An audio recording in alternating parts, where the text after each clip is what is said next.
डोक्यावर पुष्पवृष्टी, गोडधोड जिलेबी, हातात पुस्तक आणि नवा कोरा गणवेश घेत मनपा पांढरेवस्ती शाळेमधील विद्यार्थ्यांनी थाटात प्रवेश केला। डोक्यावर पुष्पवृष्टी, गोडधोड जिलेबी, हातात पुस्तक आणि नवा कोरा गणवेश घेत मनपा पांढरेवस्ती शाळेमधील विद्यार्थ्यांनी शाळेमध्ये थाटात प्रवेश केला।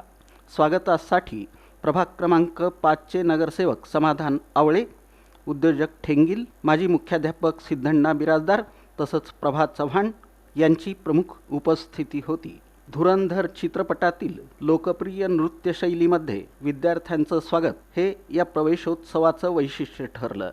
मुलांच्या चेहऱ्यावरील आनंदानं शाळेचं वातावरण खेळीमेळीचं झालं। पालकवर्गही आपल्या मुलांचं रूप पाहून आनंदी झाले।